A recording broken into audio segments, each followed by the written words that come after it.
Et si je te disais que toutes les personnes autour de toi ne sont pas aussi réelles qu'elles en ont l'air? Elles marchent, parlent, interagissent, suivent des routines. Mais il y a quelque chose d'étrange, quelque chose que tu as déjà ressenti auparavant. Cette sensation troublante que certaines personnes ne sont tout simplement pas vraiment présentes, comme si elles ne faisaient que réciter un script. Mais, et si ce n'était pas qu'une simple métaphore? Et s'il existait réellement des êtres humains, sans conscience pleine, opérant dans le monde comme des personnages secondaires d'un jeu? Cette idée peut sembler absurde au premier abord, mais de grands philosophes et scientifiques ont déjà exploré cette possibilité. Le concept des NPCs, non-playables characters, ou personnages non jouables, est né dans les jeux vidéo pour désigner ces figures qui peuplent l'environnement virtuel et interagissent avec le joueur de manière programmée, sans libre arbitre ni pensée propre. Mais, et si cette notion allait bien au-delà du simple jeu vidéo? Et si le monde réel lui-même était rempli d'êtres humains fonctionnant comme des NPCs, sans conscience authentique, réagissant simplement à leur environnement? La question de la conscience est l'un des plus grands mystères de la philosophie et de la science. Dans son célèbre mythe de la caverne, Platon suggérait déjà que la majorité des humains vivent dans une illusion, acceptant les ombres projetées comme réalité sans jamais chercher à comprendre ce qui existe au-delà. Georges Gurdjieff, un mystique et philosophe du XX siècle, allait encore plus loin. Il affirmait que la plupart des gens vivent dans un état de sommeil éveillé, réagissant au monde de manière mécanique, sans véritable conscience intérieure. Pour lui, l'homme ordinaire est une machine, et seuls quelques-uns parviennent à s'éveiller à la véritable nature de la réalité. Mais il y a un détail encore plus troublant. La neuroscience moderne commence à confirmer ce que ces philosophes suggéraient il y a des siècles. Des études montrent qu'environ 95% de nos décisions quotidiennes sont prises en pilote automatique, sans réflexion consciente. Le cerveau, pour économiser de l'énergie, ne fait que répéter des schémas préprogrammés, basés sur des expériences passées, du conditionnement social et des attentes extérieures. Cela signifie que, la plupart du temps, les gens ne pensent pas vraiment, ils ne font que réagir. Mais alors, ces personnes peuvent-elles être considérées comme pleinement conscientes? Si un être humain ne remet jamais en question sa réalité, n'analyse jamais ses croyances, ne réfléchit jamais profondément à son existence, peut-on vraiment dire qu'il est éveillé? Ou bien n'est-il qu'un programme qui s'exécute, un personnage dans un jeu? Le philosophe David Chalmers a introduit un concept encore plus inquiétant, les zombies philosophiques, P-zombies. L'idée est qu'un individu pourrait se comporter exactement comme un être humain normal, parler, rire, exprimer des émotions, mais sans avoir aucune expérience subjective interne. En d'autres termes, ce serait un être vide à l'intérieur, sans conscience réelle, simulant simplement des réactions humaines de manière automatique. Si cette possibilité est vraie, une question terrifiante se pose alors. Combien de personnes autour de nous fonctionnent exactement de cette manière? Et pire encore, comment pouvons-nous être sûrs que nous-mêmes ne sommes pas comme eux? Tu as sûrement déjà remarqué que certaines personnes semblent incapables d'avoir une conversation profonde. Elles répètent des discours préfabriqués, suivent des tendances sans les questionner, rejettent toute idée qui remet en cause leur vision du monde. Ce comportement est très fréquent chez ceux qui vivent en mode automatique, piégés dans un ensemble de comportements programmés. Ils ne se demandent jamais « Pourquoi est-ce que je crois à cela ?» Ils suivent simplement le courant. Et voici la partie la plus inquiétante, nous avons été entraînés à vivre ainsi. Dès l'enfance, on nous apprend à obéir, suivre des normes, accepter ce qu'on nous dit sans contestation. Le système éducatif ne favorise pas la curiosité véritable, mais plutôt la répétition et la conformité. Il en va de même pour les médias, qui ne nous informent pas, mais imposent des narratifs, façonnant la pensée collective pour que tout le monde réagisse de manière prévisible. Tout cela alimente un cercle vicieux où la majorité des gens deviennent des automates sociaux, incapables de voir au-delà de ce qu'on leur a enseigné. Mais alors, qu'est-ce qu'être véritablement conscient? Si la conscience est la capacité de réfléchir, de questionner et de percevoir la réalité avec clarté, alors la question que nous devrions nous poser n'est pas y a-t-il des NPCs parmi nous, mais plutôt, combien d'entre nous sont réellement éveillés?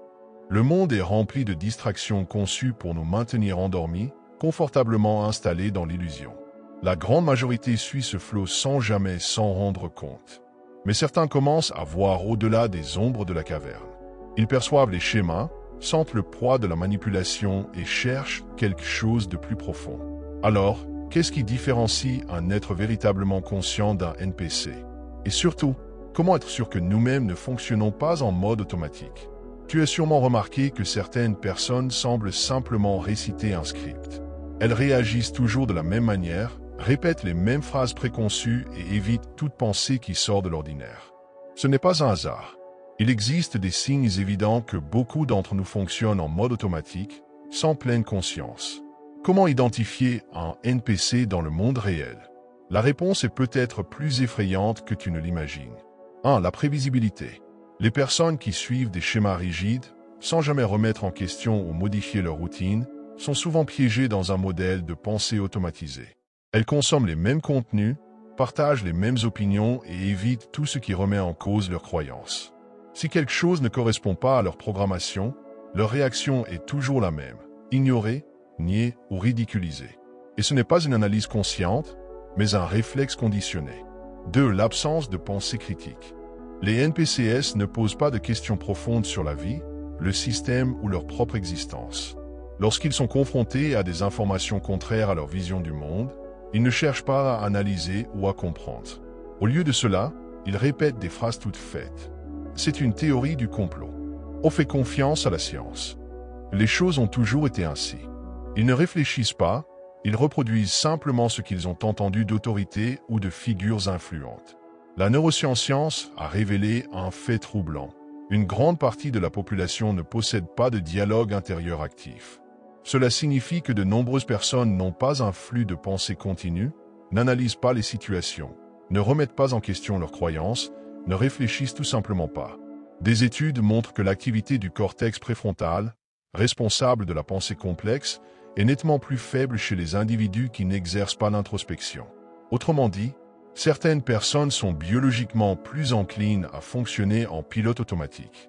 Avez-vous déjà essayé de parler à quelqu'un d'un sujet profond et reçu en retour uniquement des réponses vides, dénuées de toute réflexion authentique? Ou avez-vous remarqué comment certaines personnes se contentent de répéter les narratifs des médias sans jamais chercher à vérifier les faits par elles-mêmes? Ce comportement est un reflet de la programmation sociale. Le système encourage la conformité, pas l'individualité. Plus une personne accepte tout sans questionner, plus elle s'intègre dans le modèle d'obéissance qui maintient la structure en place. Un autre aspect fondamental est l'incapacité à gérer des informations qui défient cette programmation. Pour un NPC, toute idée qui contredit le script établi provoque un inconfort. Au lieu d'explorer la possibilité d'avoir tort, il rejette immédiatement l'idée. Ce phénomène est connu sous le nom de dissonance cognitive et explique pourquoi tant de personnes réagissent avec agressivité lorsqu'elles sont confrontées à des vérités dérangeantes. Ce n'est pas qu'elles ont réfléchi au sujet et sont arrivées à une conclusion logique, mais plutôt qu'elles ne peuvent tout simplement pas accepter quelque chose qui va à l'encontre de leur configuration mentale. L'obéissance aveugle à l'autorité est un autre trait classique des NPCs. Ils font confiance à ce que disent les médias sans questionner, suivent des règles sans se demander pourquoi elles existent et acceptent toute narration officielle comme une vérité absolue. Cela arrive parce que le système a été conçu pour créer des suiveurs, pas des penseurs. Dès l'école, on nous apprend à mémoriser des informations et à les répéter, pas à développer un raisonnement critique. Le résultat est une population conditionnée à réagir automatiquement aux ordres de ceux qui semblent être aux commandes. Mais il y a un facteur encore plus inquiétant, la réaction coordonnée aux événements mondiaux. Avez-vous remarqué comment, du jour au lendemain, tout le monde semble partager la même opinion sur un sujet précis? D'un instant à l'autre, des milliers de personnes commencent à répéter exactement les mêmes phrases, à défendre les mêmes idées et à attaquer ceux qui pensent différemment. Ce n'est pas une réflexion indépendante, c'est une programmation collective. Tout comme un NPC dans un jeu reçoit des commandes pour réagir de manière spécifique à certaines situations, ces personnes absorbent les messages des médias et des réseaux sociaux et se comportent en conséquence sans jamais se demander d'où viennent ces idées. La vérité, c'est que reconnaître un NPC dans le monde réel n'est pas difficile. Mais accepter cette réalité peut être inconfortable. Car si tant de personnes fonctionnent en pilote automatique, la question inévitable est « combien sont réellement authentiques ?» Si une grande partie de la société ne fait que répéter des schémas sans pleine conscience, vivons-nous dans un monde où la majorité des individus ne sont que des personnages secondaires dans un système? Et surtout, comment pouvons-nous être sûrs de ne pas tomber nous-mêmes dans ce piège? Et si je vous disais que le monde autour de vous n'est peut-être pas aussi réel que vous l'imaginez? Que tout ce que vous percevez pourrait n'être qu'une partie d'un vaste système conçu pour maintenir les gens dans un scénario invisible. Depuis longtemps, philosophes, scientifiques et même certaines figures majeures de la technologie ont suggéré une hypothèse troublante, celle que la réalité pourrait être une simulation. Si cette hypothèse est vraie, cela expliquerait pourquoi tant de personnes semblent agir comme des NPCs, des personnages non jouables dans un immense jeu, incapables de remettre en question leur propre existence. Le concept selon lequel nous pourrions vivre dans une simulation a été sérieusement proposé par le philosophe Nick Bostrom de l'Université d'Oxford. Il affirme que si une civilisation avancée était capable de créer des simulations de réalité indistinguables du monde réel, alors il est bien plus probable que nous vivions dans une simulation plutôt que dans la réalité de base. Ce concept a gagné en popularité après qu'Elon Musk a déclaré que les chances que nous vivions dans une réalité non simulée sont d'une sur plusieurs milliards. Mais quel est le lien avec les NPCs? Tout. Si cette théorie est vraie, cela signifie que tous les êtres au sein de la simulation n'ont pas besoin d'être pleinement conscients. Tout comme dans un jeu, la majorité des personnages peuvent être là uniquement pour remplir l'espace, suivre des schémas et maintenir l'illusion d'une société fonctionnelle. Le physicien théoricien James Gates a découvert quelque chose de fascinant en étudiant les équations fondamentales de la réalité. Il a trouvé des codes de correction d'erreurs intégrés dans la structure mathématique de l'univers, des codes identiques à ceux utilisés dans les logiciels informatiques. Cela suggère que la réalité pourrait être programmée, tout comme un jeu vidéo ou un système numérique. Et si cela est vrai, alors il est logique que certains éléments de cette réalité soient moins complexes que d'autres, simplement des répétitions de schémas préprogrammés. Cela expliquerait pourquoi certaines personnes semblent incapables d'échapper à la routine ou de questionner leur propre existence. Pensez aux NPCs dans les jeux vidéo, ils sont là pour donner l'impression que le monde est vivant, mais ils n'ont aucune conscience réelle. Ils suivent un script, répètent les mêmes phrases et réactions préétablies. La question troublante est, combien de personnes autour de vous semblent fonctionner exactement de cette manière? Toujours en train de réagir de la même façon, toujours en suivant les mêmes schémas, sans jamais se demander pourquoi elles font ce qu'elles font. Si nous sommes dans une simulation, alors il est logique que seuls quelques-uns soient des joueurs conscients, tandis que la majorité ne soit qu'un décor animé. Le système a été conçu pour maintenir les gens endormis. L'école n'enseigne pas à penser, elle enseigne à obéir. Le travail consomme du temps et de l'énergie, laissant peu de place à la réflexion. Les médias livrent des opinions prêtes à l'emploi pour que personne n'ait besoin de questionner. Les réseaux sociaux créent des bulles où les gens ne font que renforcer leurs propres croyances sans jamais envisager qu'ils pourraient avoir tort.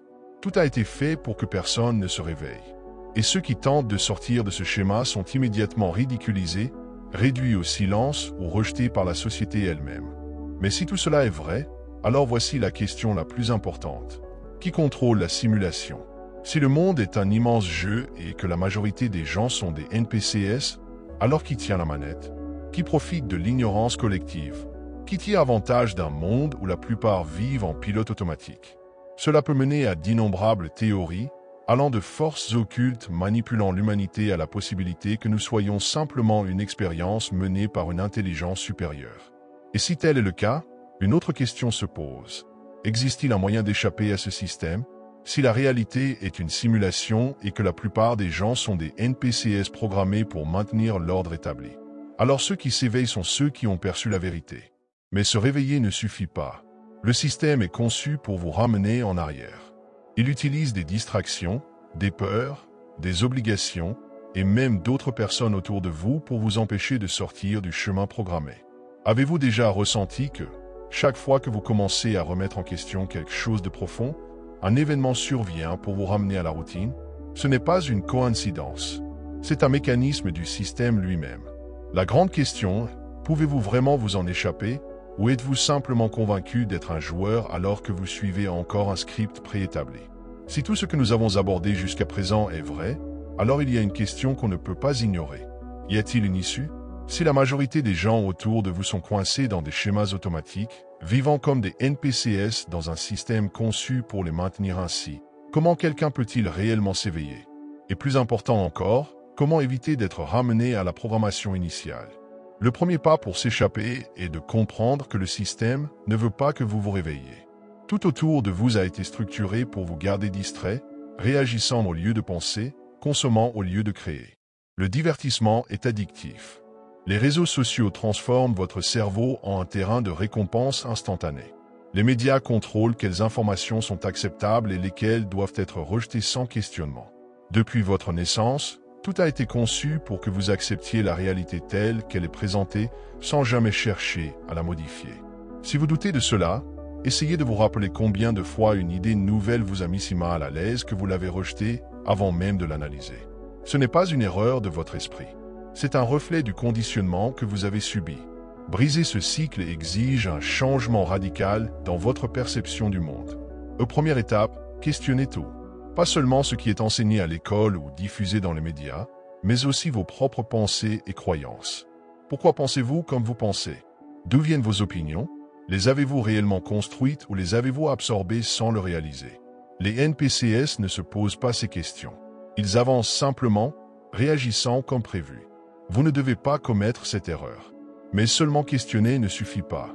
Beaucoup de gens s'éveillent à certaines vérités mais finissent par retomber dans leurs anciens schémas. Pourquoi? Parce que le système est conçu pour être confortable. Il vous donne des récompenses sociales quand vous suivez le courant. Il vous donne de la validation quand vous pensez comme tout le monde. Sortir du système signifie accepter que, à un moment donné, vous serez un étranger dans votre propre société.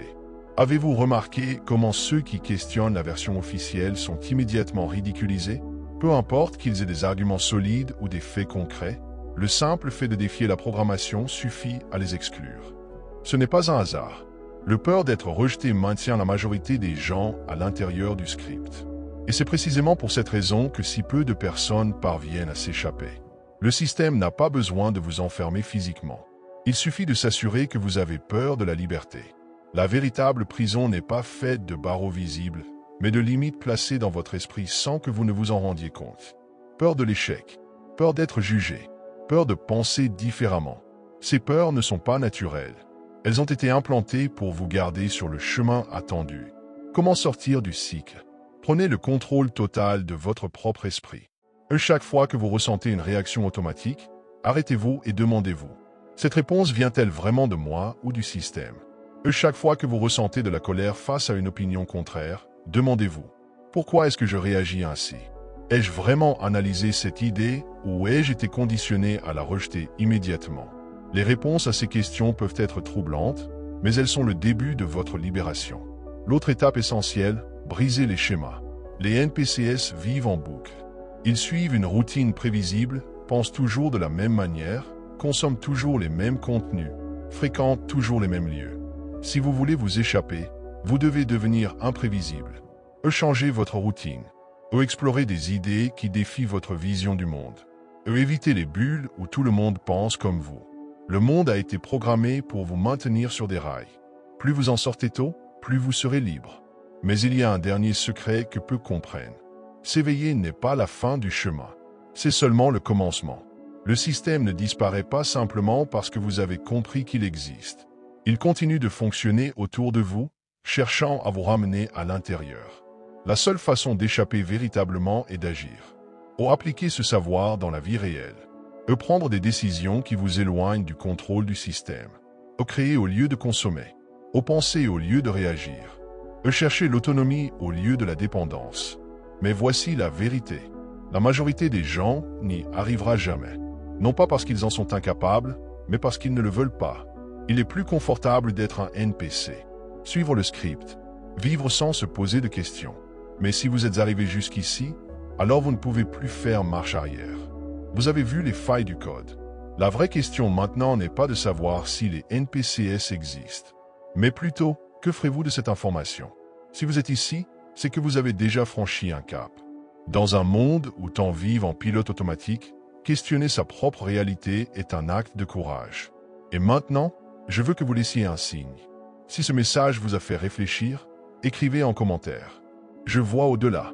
Et souvenez-vous, parfois, la véritable clé du réveil ne réside pas dans la réponse, mais dans la bonne question.